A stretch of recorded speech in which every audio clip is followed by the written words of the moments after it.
मैं Rakesh Sharma government polytechnic college Kota में प्रवक्ता केमिकल के पद पर कार्यरत हूँ। यह मैं सेकेंड ईयर केमिकल में पिछले 2 साल हाइड्रोलिक का अध्यापन करता हूँ। आज हम यूनिट नंबर 6 के बारे में अध्ययन करेंगे। इसका टॉपिक है ट्रांसपोर्ट का फ्लूइड अथवा फ्लूइड का स्थलांतरण। पिछले अध्याय में हमने विभिन्न प्रकार के पंप के बारे में अध्ययन करा था। हम विभिन्न प्रकार के पंपों के प्रयोग में आने वाली मुख्य समस्याओं के बारे में अध्ययन करेंगे। पहली समस्या जो सेंट्रीफ्यूगल में का प्रयोग करते समय उपस्थित रहते हैं कहते हैं प्राइमिंग। प्राइमिंग अथवा क्या होता है? किसी सेंट्रीफ्यूगल के जो है डेवलप किया जाता है वह इम्पेलर की रेडियस, इम्पेलर की एंगुलर वेलोसिटी और velocity liquid into the impeller पर निर्भर करता है। लेकिन सेंट्रीफ्यूगल के द्वारा प्रेशर डेवलप किया जाता है specific into head derivative product के बराबर होता है। यहाँ पर डेल्टा क्या होता है? Head derivative by the centrifugal pump. Centrifugal pump के द्वारा डेवलप किया गया है डेल्टा एच द्वारा प्रदर्शित किया जाता है। आर बराबर radius of the impeller, impeller की रेडियस को आर द्वारा प्रदर्शित किया जाता है। W angular velocity of the impeller, impeller की एंगुलर वेलोसिटी को W द्वारा प्रदर्शित किया जाता है। U velocity of liquid leaving the impeller, वह लिक्विड जो इम्पेलर से बाहर निकला उसकी वेलोसिटी को U द्वारा प्रदर्शित किया जाता है। Gamma specific rate of the liquid, जो लिक्विड सेंट्रीफ्यूगल के द्वारा एक स्थान से दूसरे पर ट्रांसपोर्ट किया जाता है उसका स्पेसिफिक गामा द्वारा प्रदर्शित किया जाता है। P यहाँ पर pressure derivative by the centrifugal के द्वारा डेरिवेट किया प्रेशर P द्वारा प्रदर्शित किया जाता है। अब यहाँ पर हम देखते हैं किसी सेंट्रीफ्यूगल पंप के द्वारा जो डेवलप किया जाता है वह इम्पेलर की रेडियस, इम्पेलर की एंगुलर वेलोसिटी और वेलोसिटी ऑफ लिक्विड पर निर्भर करता है। यदि ये तीनों फैक्टर कांस्टेंट है, सेंट्रीफ्यूगल पंप के द्वारा डेवलप किया गया हेड भी कांस्टेंट रहता है। लेकिन सेंट्रीफ्यूगल पंप के द्वारा जो प्रेशर डेवलप किया जाता है वह स्पेसिफिक वेट और डेवलप किए हेड के प्रोडक्ट पर बराबर होता है। यहाँ हम देखते हैं एयर का स्पेसिफिक वेट बहुत कम होता है 1.29 kg प्रति मीटर क्यूब, क्योंकि वाटर का स्पेसिफिक वेट बहुत अधिक होता है 1000 kg प्रति मीटर क्यूब। इसलिए इस सेंट्रीफ्यूगल की केसिंग और सेक्शन लाइन में हवा भरी हुई है और पंप को स्टार्ट कर दिया जाता है। इस अवस्था में पंप के द्वारा जो प्रेशर डेवलप किया जाता है वह बहुत कम होता है। ऐसे अवस्था में पंप न तो लिक्विड का सक्शन ले पाता है न ही ड्रिल पास से लिक्विड को डिस्चार्ज कर पाता है। अतः पंप को स्टार्ट करने से पहले उसकी केसिंग को और सक्शन पैक को पूरी तरह लिक्विड से भरा जाता है, उसके बाद ही पंप को स्टार्ट किया जाता है। पंप सिस्टम के केसिंग और सक्शन लाइन को लिक्विड से भरने की प्रक्रिया को प्राइमिंग कहा जाता है। प्राइमिंग सेंट्रीफ्यूगल का मुख्य डिसएडवांटेज है। अन्य किसी पंप में प्राइमिंग की आवश्यकता नहीं होती है, तो अन्य सभी पंप सेल्फ प्राइमिंग होते हैं। इसे सेंट्रीफ्यूगल की प्राइमिंग करना आवश्यक होता है। सेंट्रीफ्यूगल की प्राइमिंग के लिए विभिन्न प्रकार के मेथड्स प्रयोग में लाए जाते हैं। करते हैं सेंट्रीफ्यूगल की प्राइमिंग के लिए विभिन्न प्रकार के मेथड प्रयोग में लाए जाते हैं। पहला मेथड कहलाता है सेंट्रीफ्यूगल की केसिंग में एक होल बनाया जाता है और होल को एक बोल्ट से बंद कर दिया जाता है। जब सेंट्रीफ्यूगल को स्टार्ट करना होता है तो बोल्ट को खोल करके उसके लिक्विड को भर दिया जाता है और बोल्ट को दोबारा बंद कर दिया जाता है और सेंट्रीफ्यूगल को स्टार्ट किया जाता है। इस तरह से उसकी प्राइमिंग हो जाती है। दूसरा मेथड कहलाता है सेंट्रीफ्यूगल की सक्शन लाइन को वाटर की मेन लाइन से कनेक्ट कर दिया जाता है। इससे जब वाटर की मेन लाइन को खोला जाता है उसमें लिक्विड निकल के सेंट्रीफ्यूगल की केसिंग और सक्शन पाइप में भर जाता है और उसकी प्राइमिंग हो जाती है।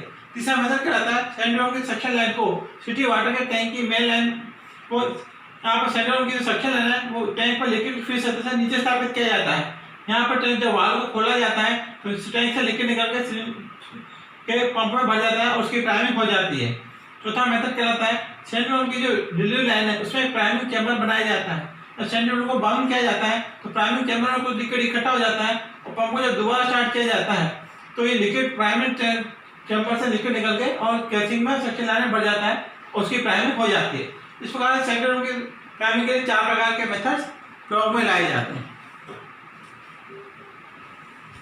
अब यहाँ पर हम कैसे करते हैं नेट पॉजिटिव सक्शन अथवा एनपीएसएस क्या होता है। किसी भी सेंट्रल पंप में कैविटेशन को रोकने के लिए सेंट्रीफ्यूगल की सक्शन लाइन में लिक्विड का प्रेशर वेपर प्रेशर से एक निश्चित मात्रा में अधिक रखा जाता है। इसे नेट पॉजिटिव सक्शन हेड कहा जाता है।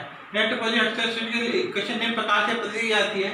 यहाँ पर एक पंप के द्वारा टैंक 1 से लिक्विड का सक्शन लिया जाता है और टैंक 2 में इसको डिस्चार्ज किया जाता है। यहाँ पर सेंट्रीफ्यूगल की सक्शन की सेंट्रल लाइन से लिक्विड की फ्री सर्फेस पूरी एचएस एच द्वारा प्रदर्शित की जाती है। एचएस यहाँ पर सक्शन हेड और एच यहाँ पर डिलीवरी हेड कहलाता है। इसके आधार पर एनपीएसएस का मान ज्ञात किया जाता है। किसी भी सेंट्रीफ्यूगल पंप में एनपीएसएस का मान ज्ञात करने के लिए निम्न सूत्र का प्रयोग किया जाता है। एनपीएसएस बराबर P minus PV upon W minus HS minus HFS minus BS square upon 2g। NPSS यहाँ पर कहलाता है net positive suction head. P यहाँ पर barometric pressure acting on the free surface of liquid, liquid की free surface पर जो barometric pressure कार्य करता है उसे P द्वारा प्रदर्शित किया जाता है। P यहाँ पर vapour pressure of the liquid, liquid का वेपर प्रेशर P द्वारा प्रदर्शित किया जाता है। W specific of the liquid, liquid centrifugal के द्वारा ट्रांसपोर्ट किया जा रहा है उसका स्पेसिफिक W द्वारा प्रदर्शित किया जाता है। एच यहाँ पर सक्शन हेड कहलाता है। HF बराबर loss of head due to friction in the suction line of the central pump. Central pump की सक्शन लाइन में प्रेशर घर्षण के कारण हेड लॉस का मान HF द्वारा प्रदर्शित किया जाता है और VS बराबर velocity of liquid in the suction line of the central pump. Central pump की सक्शन लाइन में लिक्विड की वेलोसिटी को VS द्वारा प्रदर्शित किया जाता है और सूत्र क्या होता है NPSS का मान ज्ञात किया जाता है। करते हैं सक्शन लिफ्ट। सक्शन लिफ्ट क्या होता है? किसी भी सेंट्रल पंप में सक्शन पाइप की अधिकतम लंबाई जिसे वह पंप लिक्विड का सक्शन ले सकता है उसे सक्शन लिफ्ट कहा जाता है। इसके लिए इक्वेशन निम्न द्वारा प्रदर्शित की जाती है। H बराबर H ATM minus H vapour minus HFS minus V square upon 2G।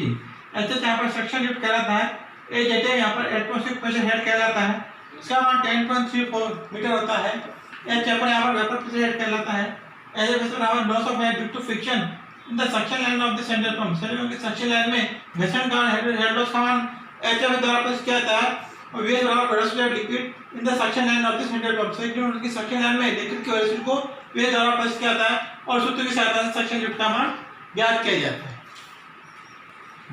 जैसा कि हमने पिछले अध्याय में पढ़ा था, किसी भी सेंट्रल पंप के द्वारा जो हेड डेवलप किया जाता है और सेंट्रल पंप को ड्राइव करने के लिए आवश्यक हॉर्स पावर की आवश्यकता होती है और सेंट्रल पंप की एफिशिएंसी का मान सेंट्रल पंप की कैपेसिटी पर निर्भर करता है। जब सेंट्रल पंप के द्वारा डेवलप किए गए हेड हॉर्स पावर कैपेसिटी को y एक्स्ट्रा प्रदर्शित करता है और कैपेसिटी को x एक्स्ट्रा प्रदर्शित करता है। जो कर्व प्राप्त है उन्हें सेंट्रल पंप की कैरेक्टरिस्टिक कर्व कहलाते हैं या सेंट्रल पंप के अभिलाक्षणिक कर्व द्वारा प्रदर्शित किया जाता है। अब यहाँ पर सेंट्रल पंप के द्वारा डेवलप किए गए को डेल्टा ए द्वारा प्रदर्शित किया जाता है और कैपेसिटी को q द्वारा प्रदर्शित किया जाता है।